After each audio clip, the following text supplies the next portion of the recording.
இன்று தமிழ்நாடு சட்டசபையில் மாண்புமிகு முதலமைச்சர் விஜய் தலைமையிலான அரசுக்கு நம்பிக்கை வாக்கெடுப்பு நடைபெற்றது. அதில் அவர் மிகப்பெரிய வெற்றியை பெற்றிருக்கிறார். முதலமைச்சர் மாண்புமிகு விஜய் அவர்களுக்கு எங்களுடைய மனமார்ந்த வாழ்த்துக்களை பாட்டாளி மக்கள் கட்சி சார்பாக நாங்கள் அவருக்கு தெரிவித்துக் கொள்கின்றோம்.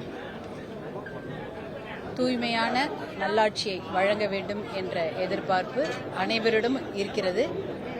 பாட்டாளி மக்கள் கட்சியின் கொள்கைகள் பூரண மதுவிலக்கு, போதை ஒழிப்பு, மது ஒழிப்பு, பெண்கள் பாதுகாப்பு, சமூக நீதி, சாதிவாரி கணக்கெடுப்பு, இடப்பங்கீடு போன்ற நீர் மேலாண்மை, விவசாயத்துக்கு முன்னுரிமை, தமிழுக்கு முன்னுரிமை, இளைஞர்களின் வேலை வாய்ப்பு, தனியார் நிறுவனங்களில் இளைஞர்களுக்கு வேலைவாய்ப்பை உறுதி செய்வது 80% உறுதி செய்ய வேண்டும் என்பது பாட்டாளி மக்கள் கட்சியுடைய நிலைப்பாடு.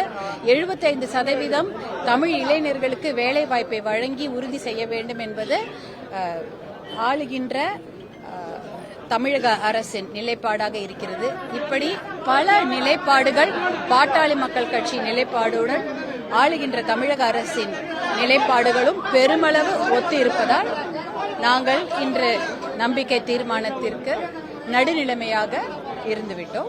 பாட்டாளி மக்கள் கட்சி நடுநிலைமையாக இன்று அவர்களுக்கு இருந்து நல்ல ஆட்சி தர வேண்டும் என்பதற்காக, தமிழக மக்களின் நலனுக்காக நல்ல ஆட்சி தொடர வேண்டும், தூய்மையான ஆட்சி வழங்கப்பட வேண்டும் என்பதற்காக நாங்கள் நடுநிலைமையாக இருந்துவிட்டோம். நன்றி.